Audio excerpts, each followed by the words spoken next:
Welcome back to AskAPop. Today we're talking about the lesson. It's Jesus is the living word.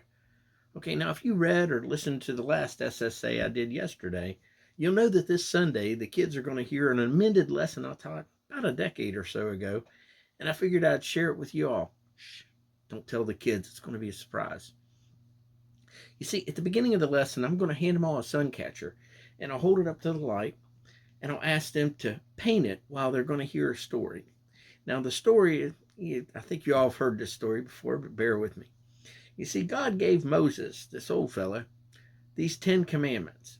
And then he gave them the first 5 books of the Bible.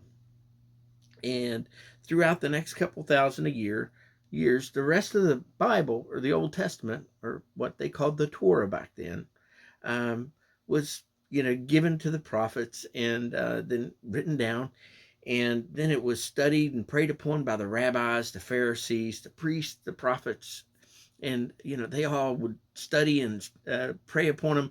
And folks, it was really, really hard to understand, so they would all have to get together and try to figure it all out. And for the normal person, most of them didn't know how to read, number one. Number two, it was really, really expensive because, let's face it, everything had to be handwritten. So they all had to get together and ask those aforementioned priests, Pharisees, prophets, Sadducees, what in the heck was going on. So it got to be a little bit confusing, and everything was in black and white. Well, technically it was in tan and brown because it was papyrus and the kind of ink, but you get my meaning. It was all divinely inspired, but there was a whole lot of human intervention involved. But it was exactly what was needed at the time. But when God knew we were ready, he sent down his only son to show us how to do this perfectly and how to live all those laws and all those rules and everything that was in the Old Testament. He taught us how to do it perfectly. And in the process of doing that, he kind of really brought the Bible to life. The Torah, the Old Testament to life. And in living it perfectly, a lot of people would pay attention to him and follow him. Of course, we're talking about Jesus.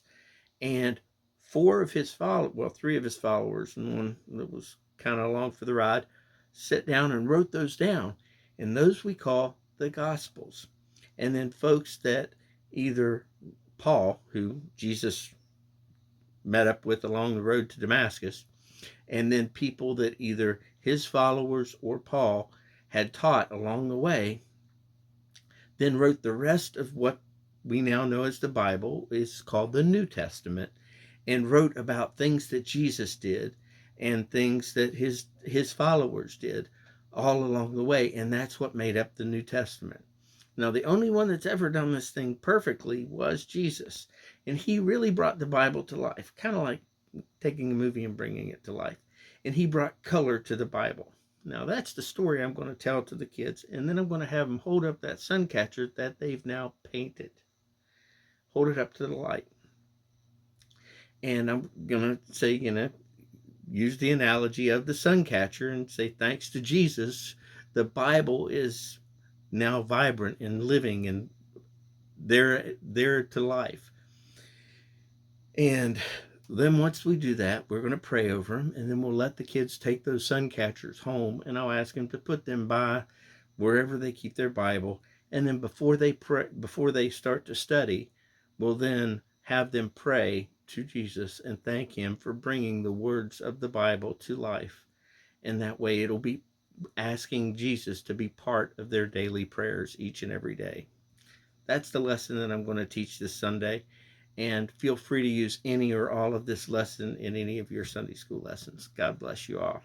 Now, as far as the Bible verses today, Matthew 5:17 through 20, and John 1:1 through 18. As far as questions, how do you feel about using memory tools as teaching devices? God bless you, and have a blessed day.